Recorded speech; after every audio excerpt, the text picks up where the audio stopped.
Okay guys, look, I know that a lot of people have seen the 55 Chevy over the years, and it was a car that we didn't build actually on TV. This was a car prior to our TV time, and it's kind of a cool car. I don't know if anybody's really got the full story on this thing unless you've been on one of my tours.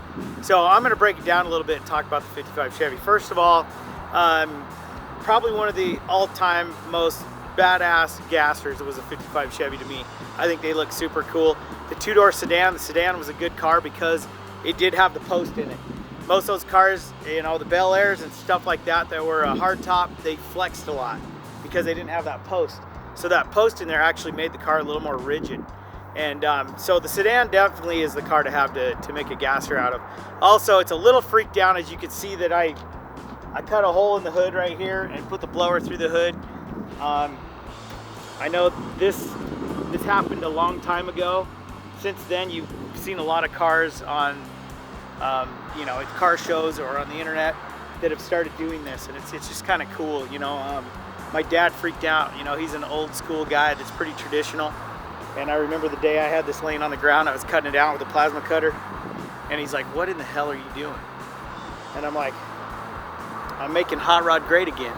You know what I mean? So we cut the hole in the hood anyway, put the blower through it, and it just looks cool. I mean, it gives it a really cool look. I mean, it's a little freaked out. It's a little over the top gasser. I mean, the front end of this thing is definitely lifted a little bit higher than a normal gasser would be. But I wanted to give it that rat fink kind of. Let me talk about the motor in this car a little bit. So what this thing is, it's a 498. It's a 498 cubic inch big block Chevy. It's got an Eagle crank and rods in it, Wiseco pistons. It's got a big nasty camshaft, some Elderbrock heads on it, and it's got a 671 blower with two 750 Holley double pumpers on here. So it does make a lot of horsepower, a lot of fuel gets to this thing. It's got a Richmond 5-speed transmission in it and a quick change rear end in the rear end. You know, the car really is no joke. I got it underdriven right now. We don't have it overdriven because I have so much stuff that if I push it too much, we'll have nothing but broken carnage in my shop daily. So right now it's running at a pretty good, you know, streetable horsepower where I can just go drive it around town and have fun with it. We do drive it up and down the strip and have fun in the car, but it is kind of a cool WelderUp car. It's really, it belongs here. It's part of the family here. It was a pre-TV car, so it's kind of cool to actually get out and drive it around once in a while. I mean, everybody knows it. They've seen it on the show a few times, but it's a fun car and it's great to get out and go cruising. Let me tell you a little bit about the paint on this car. Obviously, it's been painted 1,000 times. When I found this car, it was all primered gray. It looked like somebody was on their way of making a 2-lane blacktop hot rod out of it.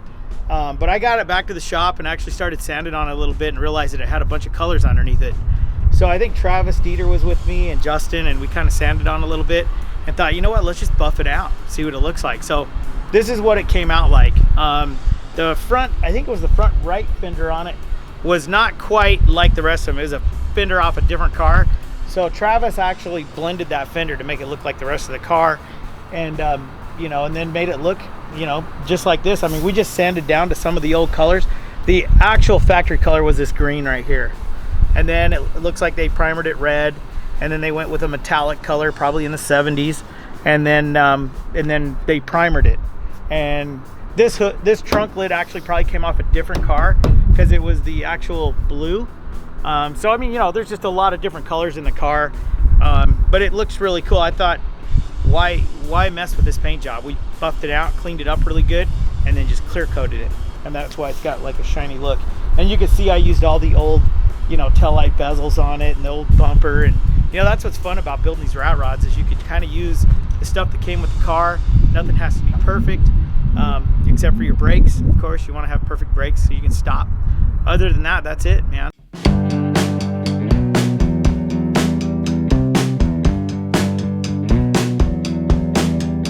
So as you can see, the car is equipped with some race seats in it. It's got the 5-speed transmission in it. I wanted to kind of glitter the dash, kind of give it that rat fink look. What we got here is just a cool looking old throttle pedal and a brake pedal and a clutch pedal that's kind of like old sprockets. I just stuff laying around the shop, of course, at the time when I was building the car. But it's kind of clean on the inside. The old seat is actually an original old seat out of a 55 Chevy, probably that was reupholstered in the 70s, I would imagine. I thought it was really cool, so I threw it in this 455. But yeah, this is fun. I mean, it's full roll caged. I mean, it's ready to go. If you want to go out and drag race this car, you can damn sure go out and get it done. So this is the original clock that would have been here back in the old days, and I put a Krager hubcap right over it. It actually worked out perfect, fit right in there. So, you know, little cool things like that, just little accents that kind of set the car off. It's pretty cool.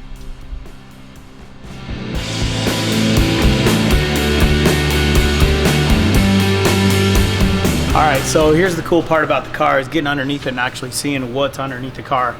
Like I said before, we front half the whole front half of the car from here forward. All these blocks were built to kind of lift the car. I wanted the car to have more lift than probably what technically you're supposed to. But I wanted the car freaked out, lifted in the air. As you can see underneath here, these are the motor mounts that I built inside the frame right here to push the motor up a little higher. I wanted to get it up. Typically the oil pan would probably be sitting down in here, but the way that it's set up, it's lifted the motor up because I wanted that supercharger to really stick outside of the hood. As you can see, it's got a rack steering in it. So this actually worked out really good in this car. I didn't know how well it would work out, but the rack and pinion steering actually worked really good, which it just drives the front end over here to steer it. It's got probably a Speedway front axle in it. So basically you can order this front axle. The springs come with it to lift the front end of this car up to kind of give it that Gasser look. It's just a bitchin' view from right here. Like if you come in here and you take a look at like what's going on here with the headers, the block, the blower belt, the oil pan, it's such a sexy look. So typically on these Gassers, they ran a spindle mount front end in it. So it didn't really have brakes on them back in the old days. But on this one here, we put Wilwood disc brakes on it. So actually this thing will stop. You know, I don't want to be out there running into the wall. So, and we daily drive it, we street drive it. So, you know, it has to have brakes and some good brakes at that. So this thing's got a center force clutch in it. It's got a Richmond 5-speed transmission.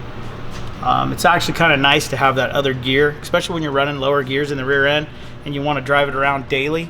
It's nice to have that one more gear so you can get down the road and stay with the speed of traffic in town. Typically a lot of these cars had a 4-speed in them with 456 gears in it, and it just, for streetable everyday use, it just doesn't work. So having that extra gear in there really makes it nice. Plus it's got a close racial feel to it, so when you're driving this thing it feels like, you know, it's close racial, so you got gears right there all the time. Feels really good.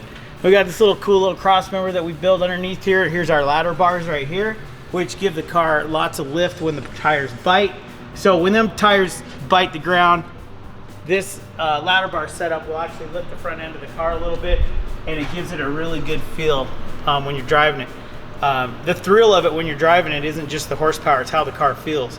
So when this car actually does bite, say like if I'm going to third gear, that's when the tires kind of quit spinning and it starts to bite. Well, you can feel the front end of the car wanting to lift because it's biting, it's trying to pull the front end off the ground, and it feels really good. As you can see, we got a Merlin's old school driveline in it. See, Merlin goes around and tags all my stuff, but Merlin does build some pretty nice drivelines. So we got a Merlin's old school driveline in it, and we got this this really cool looking quick change rear end in it. Now the quick change, you know, typically in a car that you're gonna really go run some serious passes in, this probably isn't the rear end you'd want to use. This is more old school. This is a Winner's quick change rear end. So inside of here is a set of gears that you can flip flop. So if you want to drive it down the road one day, you put your highway gears in, then when you get to the racetrack, you can flip them over and you got 456s or whatever gear that you ordered. There's a lot of different kinds that you can get in here for different applications, but for what I'm using it on the street, the gear that's in it is perfect for driving down the road. And then if I really want to go change some gears in it and get really low, I can just flip them over. It's a really kind of an old school style rear end. A lot of the late model cars, like on dirt tracks, a lot of the guys that are setting land speed records, they use these rear ends because they can switch the gears real quick. It was really popular back in, I mean, all the way back into probably the early 50s they were using it. The rear end's been around actually a really long time, but it's kind of a neat look. I really put it in because it just looks super cool and it's nostalgic. It's got strange axles in it. It's got disc brakes in the rear also, so this thing, we can stop it. It's got the coilover rear shocks in it. So this car, when it's adjustable, so that way we can set the suspension up on whatever track we're at and whatever tire we got on this thing. But that's pretty much front to back on the old 55. It's pretty simple. It's kind of a simple build, but it's fun, and let's go out and hammer on it for a while, see how she runs.